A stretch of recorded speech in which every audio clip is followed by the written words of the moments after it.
মানুষ স্বভাবগতভাবেই সম্পর্কের মধ্যে গুরুত্ব পেতে চায়। আমরা চাই কেউ আমাদের খোঁজ নিক, মূল্য দিক, আমাদের উপস্থিতিকে গুরুত্বপূর্ণ মনে করুক।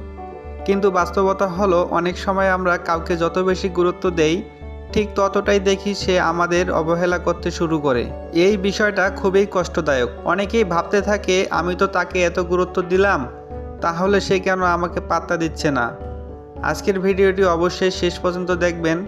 ভিডিওতে আমরা এই বিষয়টা গভীরভাবে বোঝাবো, কেন এমন হয়, এর পেছনে মনস্তান্ত্রিক কারণ কি এবং কিভাবে আপনি নিজেকে এমন পরিস্থিতি থেকে রক্ষা করতে পারবেন। আপনি কাউকে বেশি গুরুত্ব দিলে সে আপনাকে পাত্তা না দেওয়ার প্রথম কারণ হলো মানুষ খুব সহজেই সেই জিনিসকে অবমূল্যায়ন করে যেটা খুব সহজে পেয়ে যায়। এটা মানুষের একটি স্বাভাবিক মনস্তান্ত্রিক বৈশিষ্ট্য। যখন আপনি কাউকে অতিরিক্ত গুরুত্ব দেন, সবসময় তার পাশে থাকেন, তার প্রতিটি কথা শোনেন, তার প্রতিটি সমস্যায় নিজেকে জড়িয়ে ফেলেন, তখন ধীরে ধীরে সে ভাবতে শুরু করে আপনি তো তার জন্য সবসময় আছেন। ফলে সে আর আপনাকে নিয়ে ভাবার প্রয়োজন অনুভব করে না। সহজ ভাষায় বলতে গেলে আপনি তার কাছে খুব সহজলভ্য হয়ে যান। আর মানুষ সাধারণত সহজে পাওয়া জিনিসের মূল্য কম দেয়। আপনাকে পাত্তা না দেওয়ার দ্বিতীয় কারণ হলো অতিরিক্ত গুরুত্ব দিলে সম্পর্কের ভারসাম্য নষ্ট হয়ে যায়।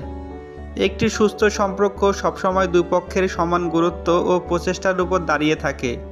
যখন একজন সব কিছু দিচ্ছে আর অন্যজন শুধু নিচ্ছে, তখন সম্পর্কের ভারসাম্য ভেঙে যায়।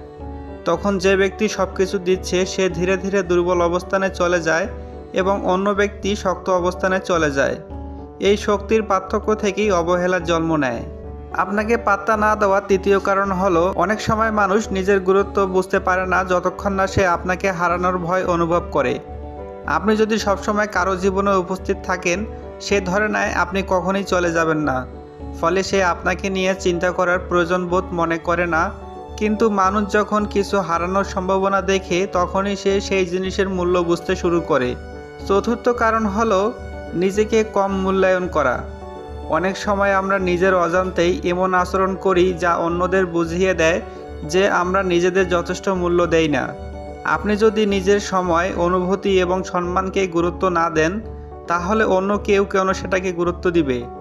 যখন আপনি বারবার নিজের কাজ ফেলে অন্যের জন্য সময় দেন, নিজের সীমা নির্ধারণ করেন না, তখন অন্য ব্যক্তি ধরে নেয় আপনি সবসময় তার জন্য প্রস্তুত থাকবেন।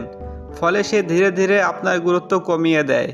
আপনাকে গুরুত্ব না দেওয়ার পঞ্চম কারণ হলো মানুষের স্বভাবগত চ্যালেঞ্জ খোঁজার প্রবণতা। অনেক মানুষ এমন জিনিসের প্রতি আকৃষ্ট হয় যেটা পাওয়া একটু কঠিন। যখন আপনি কাউকে অতিরিক্ত গুরুত্ব দেন, তখন আপনি তার কাছে খুব সহজ হয়ে যান। ফলে সে আগ্রহ হারাতে থাকে। এটি সব মানুষের ক্ষেত্রে প্রযোজ্য নয়, তবে অনেক সম্পর্কতে এই বিষয়টি দেখা যায়। এখন প্রশ্ন হলো, এই পরিস্থিতি থেকে বের হওয়ার উপায় কী? প্রথমত, নিজের মূল্য বুঝতে শিখুন। আপনি যদি নিজেকে মূল্য না দেন, তাহলে অন্য কেউ আপনাকে মূল্য দিবে না। নিজের সময়, অনুভূতি এবং মানসিক শান্তিকে গুরুত্ব দিন। দ্বিতীয়ত, সম্পর্কের ভারসাম্য বজায় রাখুন।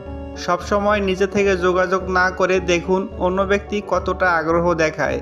একটি সম্পর্ক তখনই সুন্দর হয় যখন দুই পক্ষ সমানভাবে চেষ্টা করে। তৃতীয়ত, নিজের জীবনকে কেন্দ্র করে রাখুন। অনেক সময় আমরা অন্য একজন মানুষকে জীবনের কেন্দ্র বানিয়ে ফেলি, কিন্তু আপনার নিজের স্বপ্ন, লক্ষ্য এবং ব্যক্তিগত জীবনও সমান গুরুত্বপূর্ণ।